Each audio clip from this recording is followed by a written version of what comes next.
Hey guys, welcome back to my channel. Just like many of you probably are having to work from home right now, I am in the same situation.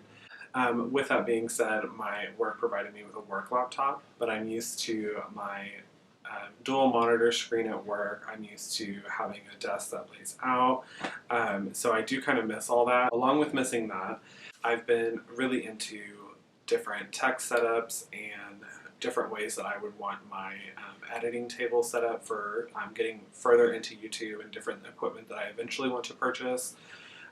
So this is just kind of like my beginning starter kit slash what I want and what I need while I am working from home currently. I am going to go through everything that I purchased.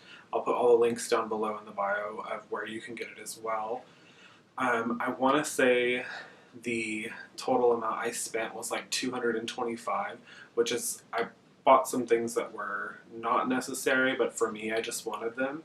I'll put the total amount on the video right here, but then I'll also list how much everything was in the bio as well. Some things I just wanted for myself and some things I just knew would make my work a lot faster and easier. So I'll go through everything right now. I think it's going to help me out.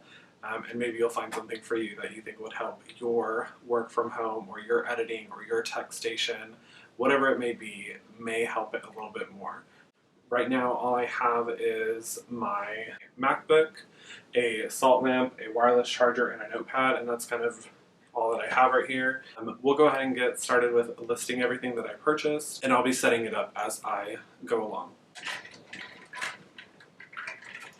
I'm really bad if I'm planning to do a video that involves Amazon packages.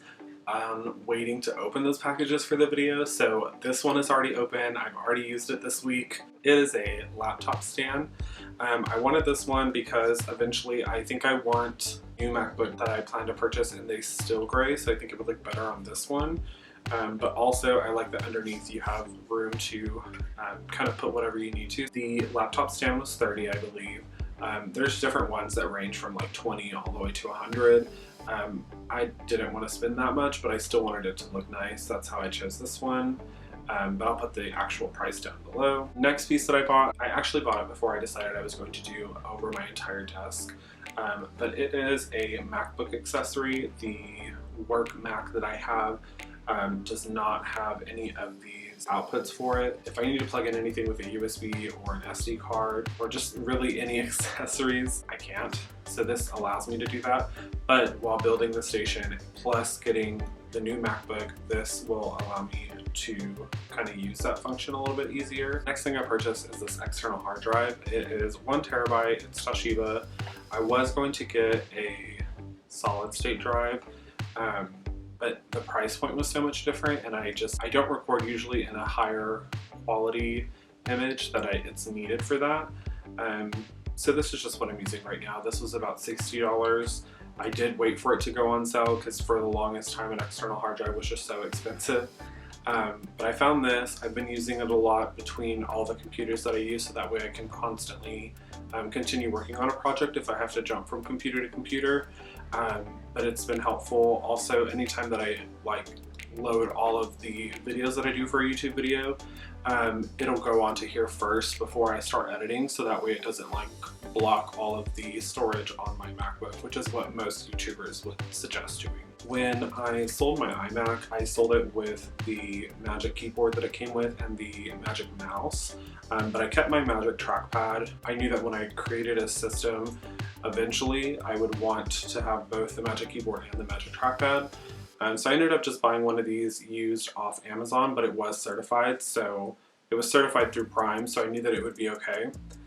So I just wanted both of these two to work off of with this system, so these two things came in this week as well. Next thing I got is right below me. It's a 22-inch monitor from Acer.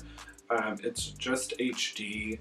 Eventually, down the line, I would love to purchase a 4K or 5K monitor. The monitor I originally purchased, I ended up having to return. It worked great with the work Dell that I was using, but it did not work great with the MacBook Pro. Later on in the video, I will show you the monitor that I got instead. I ended up getting a 4K monitor. I'll link both in the description below. Forgot to mention, I did get this HDMI port. It is really cool. It's supposed to be a high-speed HDMI for, I guess, gaming or intense video editing, both of which I will not be doing with this cord. But it is really cool how it's like flat. I just think it'll look,